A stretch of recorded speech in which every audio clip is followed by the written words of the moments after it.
Good morning dear students. Today we are going to start chapter 4. The name of the chapter is linear equations in two variables. देखो इस chapter में हमें करना क्या है, linear equations के बारे में स्टडी करना है और ये लीनियर इक्वेशंस होनी चाहिए टू वेरिएबल्स में।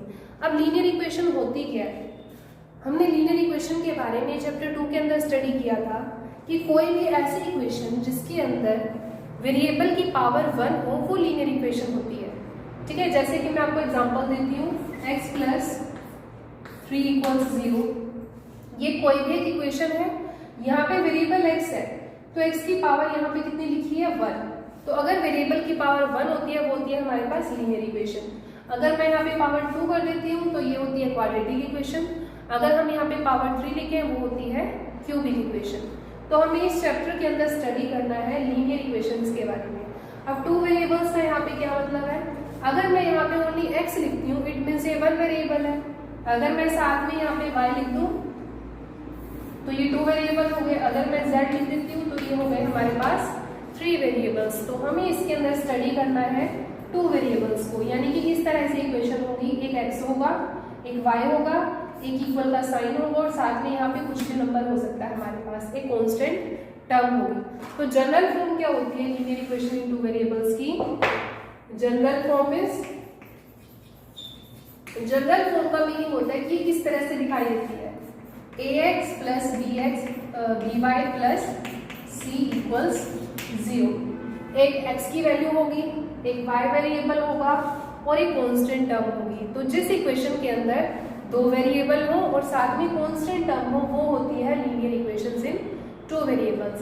अब कांस्टेंट टर्म्स का यहाँ पे होना कंपलसरी नहीं है, कांस्टेंट टर्म यहाँ पे 0 भी हो सकती है, कोई नेगेटिव कोई भी पॉजिटिव वैल्यू हो सकती है। तो कुछ यहाँ पे टर्म्स है जिनको हम डिस्कस कर लेते हैं। ए यहाँ पे क्या है, कोफिशिएंट ऑफ x, x के आगे जो लिखा होगा वो x का कोफिशिएंट, और b यहाँ पे है कोफिशिएंट ऑफ y। c के साथ कोई वेरिएबल नहीं है तो c यहाँ पे होगी कांस्टेंट टर्म। तो कुछ सिंपल क्वेश्चंस हैं फर्स्ट एक्सरसाइज में, स्टार्ट करते हैं फर्स्ट एक्सरसाइज। अब जो फर्स्ट एक्सरसाइज का फर्स्ट क्वेश्चन है उसमें लिखा हुआ है the cost of notebook is twice the cost of pen.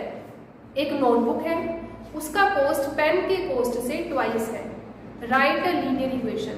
अब इसकी हमें एक लीनियर इक्वेशन लिखनी है। देखो जो क्वेश्चन में लिखा हुआ है मैं यहाँ पे एज इट इज लिख रही हूँ, कॉस्ट ऑफ नोटबुक, जो नोटबुक का कॉस्ट है वो twice of cost of pen के इक्वल है। Twice means 2 cost of pen, यानी पेन जितने का भी आता है नोटबुक का कॉस्ट उससे डबल है। तो इस तरह से क्वेश्चन में लिखा हुआ है। अब हम लीनियर इक्वेशन इसकी क्यों लिखेंगे, सपोज करो हमें इस क्वेश्चन को सिंप्लीफाई करना है। अब ऐसा थोड़ा ना होगा कि हम इसको बार बार लिखेंगे, cost of notebook, cost of notebook, cost of pen, cost of pen, cost of pen. तो इतना बड़ा लिखने से बचने के लिए हम क्या करते हैं, इसको एक छोटे वेरिएबल के इक्वल लिख देते हैं। तो हम क्या करेंगे, नोटबुक के कॉस्ट को लेट कर लेंगे x, let cost of notebook equals x rupees, rupees में होता है cost, and cost of pen is y rupees.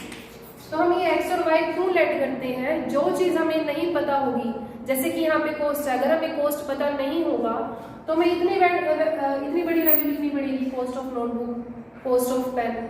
तो इतना बड़ा लिखने से बचने के लिए हम इसको एक छोटे से वेरिएबल के इक्वल रख देते हैं x and y।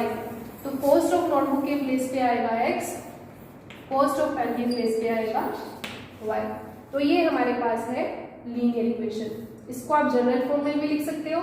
General form means जो आपका एक्स वाई है वो आपका लेफ्ट में होना चाहिए। अगर मैं 2y को लेफ्ट में लेके आती हूँ तो ये आएगा minus x minus 2y equals 0।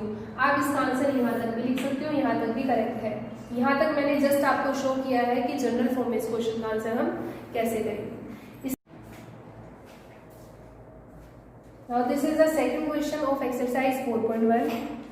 हमें करना क्या है इस क्वेश्चन में, हमें एक इक्वेशन गिवन है। सबसे पहले हमें इसको जनरल फॉर्म में कन्वर्ट करना है, फिर हमें a, b और c की वैल्यू बतानी है। तो जनरल फॉर्म क्या होती है, राइट साइड में हमें यहाँ पे कुछ भी नहीं लिखना, जो भी राइट में लिखा है उसको हम लेफ्ट साइड में लेके आएंगे। तो ये हमारे पास 2x प्लस 3y, इसको हम लेफ्ट में लेके आएंगे तो ये हो जाएगा -9.5 बार। और इस बार का मीनिंग क्या होता है, जो 5 है हमारा ये कंटिन्यूसली चलता जा रहा है, ठीक है। तो इतना सब लिखने की बजाय हम क्या करते हैं, 5 के ऊपर बार लगा देते हैं। तो अब हमें यहाँ से ABC की वैल्यू बतानी है, तो compare with standard form, standard form के साथ कंपेयर करेंगे इसको। और स्टैंडर्ड फॉर्म क्या होती है, ax plus by plus c equals 0। तो x के साथ जो लिखा होगा वो होगा a, जो y के साथ होगा वो होगा b, और जिसके साथ x और y नहीं होंगे वो होगा c। तो x के साथ यहाँ पे 2 है, a की वैल्यू 2, b की वैल्यू 3 और c कांस्टेंट टर्म है तो c यहाँ पे होगा -9.5 बार। तो सेम ऐसे आगे सभी पार्ट्स हैं। अब करते हैं नेक्स्ट पार्ट। तो नेक्स्ट पार्ट है हमारे पास x minus Y by 5 minus 10 equals 0। ये भी सेम है, ये ऑलरेडी हमारे पास स्टैंडर्ड फॉर्म में है तो कन्वर्ट नहीं करना इसको, ओनली कंपेयर करना है स्टैंडर्ड फॉर्म के साथ। तो फिर से हमारी स्टैंडर्ड फॉर्म में ax plus by plus c equals 0।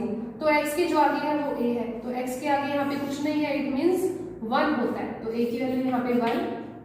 इसके y के साथ होता है b, तो यहाँ पे y के साथ क्या है, माइनस का साइन है, 1 है और नीचे 5 है, तो -1/5। और c की वैल्यू यहाँ पे है -10। तो ये आ गए ABC की वैल्यूज। नेक्स्ट पार्ट है -2x प्लस 3y इक्वल्स 6। ये थर्ड पार्ट है। सबसे पहले हमें इसको स्टैंडर्ड फॉर्म में कन्वर्ट करना है, मीन्स जनरल फॉर्म में लेके आएंगे, फिर हम ABC की वैल्यू फाइंड करेंगे। तो a की वैल्यू यहाँ से पहले इसको कन्वर्ट करेंगे, -2x प्लस 3y, 6 को हम लेफ्ट में लेके आएंगे तो ये हो जाएगा -6 इक्वल 0। कंपेयर करेंगे, x के साथ a होता है तो a की वैल्यू -2, b की वैल्यू 3 एंड c की वैल्यू -6। सेम नेक्स्ट पार्ट है, फोर्थ पार्ट।